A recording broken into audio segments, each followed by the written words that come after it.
Hello there. I want to chat today about something that's been coming up quite a bit lately for me. I've been hearing from a lot of parents about having different types of children, having different needs for their individual child. And it might be my child's in a larger body, and so I need to feed them differently. Or I have one kid who will eat anything and another who's really finicky, really selective. And so it's really complicated because they all have different needs. And so I can't do both, right? It's really hard when this kid needs this thing over here and this one needs something else. How do I do that? Right? And I get it. It makes sense why that feels complicated. But here's the thing when it comes down to it, our kids are absolutely all different. They have a different fingerprint for sure. They have different preferences, they have different personalities. There's no question about that. But when it comes to feeding them, they actually all still need the same basic things. And yes, we can fine tune those. And yes, of course, we have kids that do have food allergies, right? And they really do need things to be a little bit different. Or we have kids that maybe have celiac disease. And absolutely, there are things that need to be fine tuned and shifted. But even in those instances, the same basic principles still apply. There actually isn't that much different in the foundations of how we feed our kids. I totally get it myself. I have 3 kids that are different. They all do like different foods. Of course, there's some overlap, but they all have different preferences. Right? I have one kid who's a super fruit and veggie kid.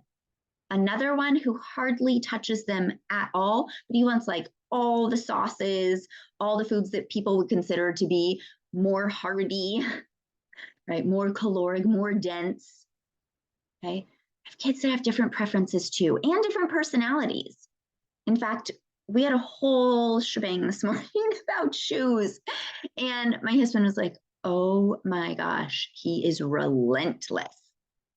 Yes, he is. It's a good quality. It's a good quality to have to go after something you really want. It's frustrating when it's your kid, right? So, yes, he's relentless. I have another kid who I would say the same sort of thing, and he'd be like, and walk away, wouldn't care. Right? The other one's like, but why? But why? But why? What if I do it anyway? What if this? What if that? Right? Different personalities. I get it.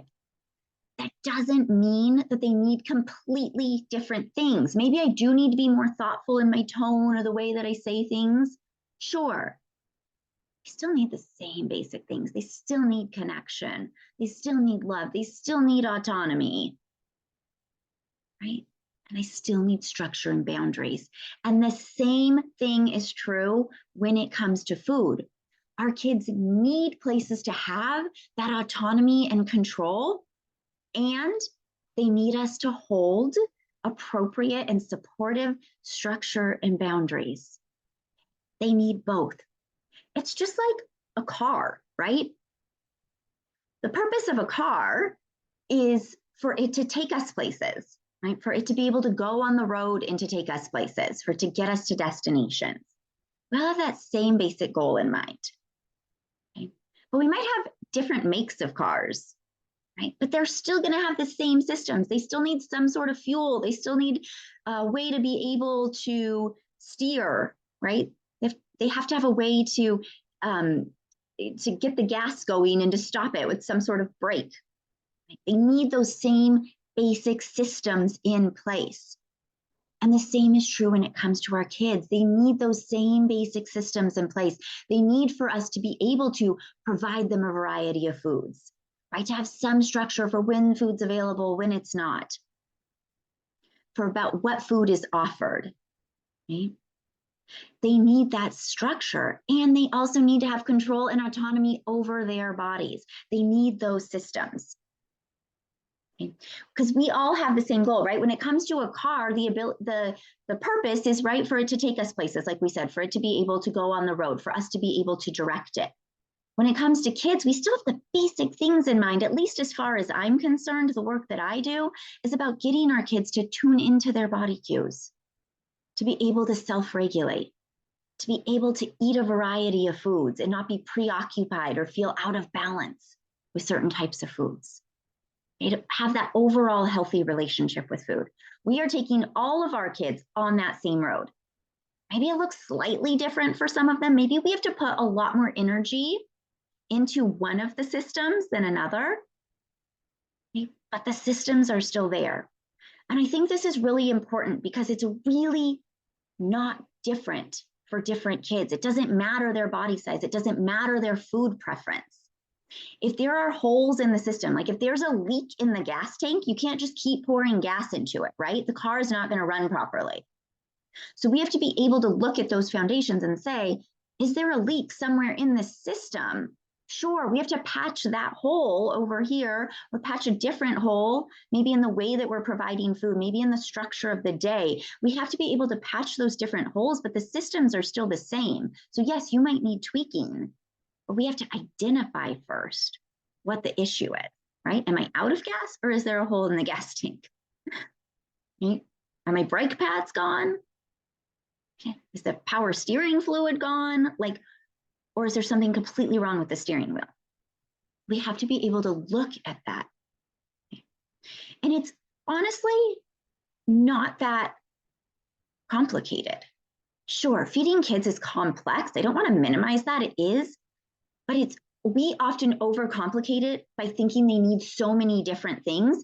And what I see happen most often is that parents want to know, what do I do when? I have a kid that does X, Y, and Z, right? What do I do when they do this? What do I do when my kid says they're not eating their dinner? And certainly there are ways that we handle that. There absolutely are. And there are things that you can say, right? Like, no problem. You don't have to eat anything you don't want to. Okay? Just let it be. But we also have to go upstream and look at, is there a reason that that's happening? Is something going on in our system with the timing of meals and snacks, with what we're actually offering at meals, with the energy and dynamics at the table? Just to name a couple. There's so many other ways that we can assess. Okay. So what I want to offer for you is that yes, you absolutely have a child that has different preferences and needs to some degree. And you still need to have systems in place and to be able to see, are there any leaks there? And so if you feel like, I'm not sure, I don't know where to start or where to look, then I want to invite you to sign up for a free eating alignment call, and I will help you assess that. Are there places that need some tweaking? Okay. Are there places that were amiss? Or does it just feel like, I know that I need to do things differently? I already know that. I had a parent yesterday tell me, I know what I'm not supposed to do, but when it comes down to it, I keep doing it. I keep saying the thing because it's so hard not to, because I don't fully trust it. So that might be you too, right? Because there's these different components. We are a part of this relationship with our kids. So you might think you know all the what's, but you're so close to it that it's hard to see. So if you could use more support with this, fill out the application for the eating alignment call. You can find it here with this video. You can find it in an email. You can just send me a direct email if you want, and we'll see if you're the right fit to go through that. Okay, and I will help you sort through what might be going on with those systems and dynamics in your home. All right, thanks so much for hanging out with me for a few. Let me know if you have any thoughts or questions about this, and I will talk to you soon. Okay, bye-bye.